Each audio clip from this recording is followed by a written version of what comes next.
There's no doubt that Tesla leads the pack when it comes to electric vehicles. Many manufacturers are now throwing their hat into the ring by developing fully electric pickups and off-road vehicles. General Motors is no exception. Come 2022, GM are breathing new life into the Hummer with the new EV, an extremely capable vehicle that seeks to combat the tanking global economy, soaring fuel prices, and environmental concerns that put the nail in the coffin of its predecessor.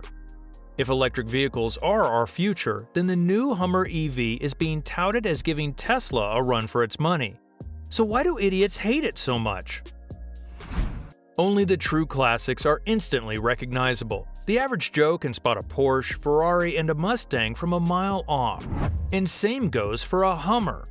A gap in the market was found in the 1990s and 2000s. Turns out, people enjoy cruising around in a big boxy vehicle that wouldn't look out of place in Operation Desert Storm.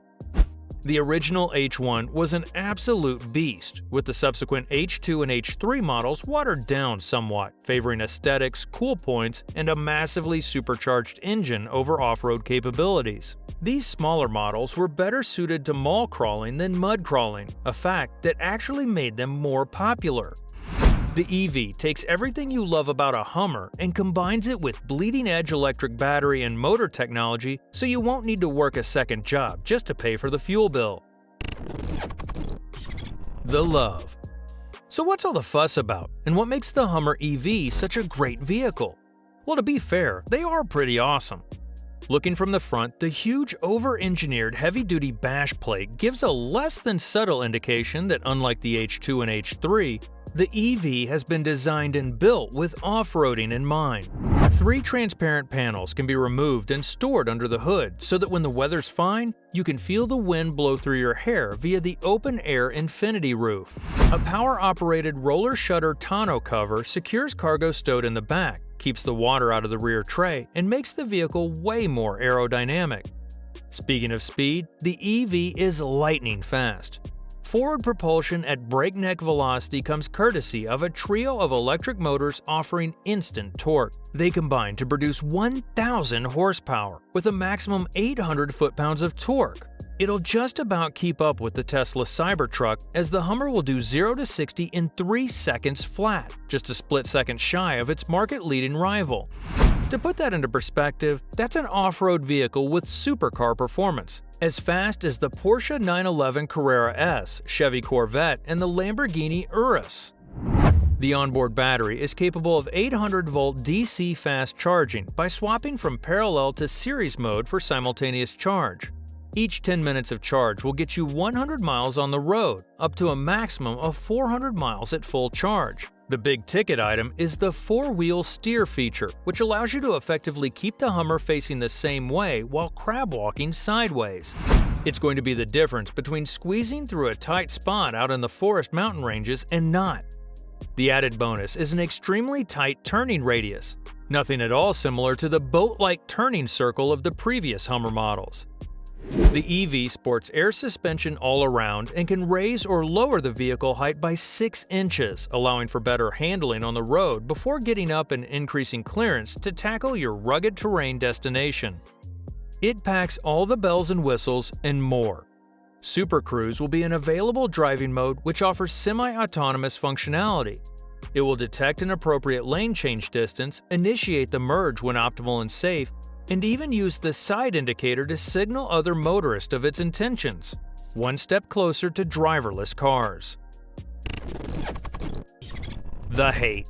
If there are so many positives going for the Hummer EV and very little in the way of negatives, then where does all the hate come from? Well, it turns out there's 2 distinct camps.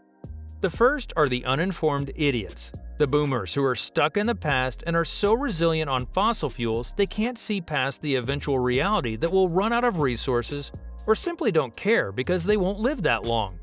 For these people, the argument, well, it's just always been that way, and head stuck in the sand attitude, means they will continue driving their gas-guzzling V8s right up until the grave. Also, the petrol heads. Those red-blooded humans have the golden nectar that is petroleum running through their veins instead of viscous red hemoglobin-rich blood. For them, the grumpy idol of a massive cam in a V8 and the scream of an Italian-made V12 hitting high RPM is akin to reaching nirvana or touching God. For these tire-frying hoons, electric vehicles have no soul and make a sound more akin to an electric shaver or a ceiling fan. And let's not forget about the conspiracy theorists, a strange bunch that come in all shapes, sizes, and flavors, but all have one thing in common: the belief that electric cars spell the beginning of the end of society. For what reason, you may ask? Well, electric cars are apparently the first step into fully automated, self-driving cars. A welcome future for those of us who actually work a 9-to-5 job and would like to catch 40 winks on the commute home. From there, a fully self-aware artificial intelligence is just a stone's throw away. And before we know it, we've got Skynet sending cyborgs back in time from the future to assassinate John Connor. While Terminator 2 was a great movie, we're not quite there yet. You have a point. But this second group of haters, well, they actually have some great points, and it turns out they aren't really idiots at all, but very well-researched and informed people.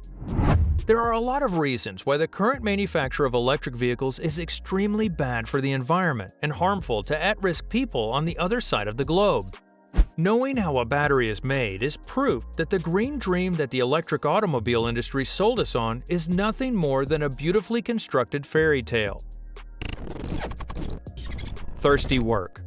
Lithium, the main component of the high-output batteries in everything from your phone to your laptop and electric cars. Generally, these batteries are tiny, but don't forget, moving a 5,000-plus pound car takes a hell of a lot of power, which means a big battery. The majority of the world's lithium is mined in places like Chile.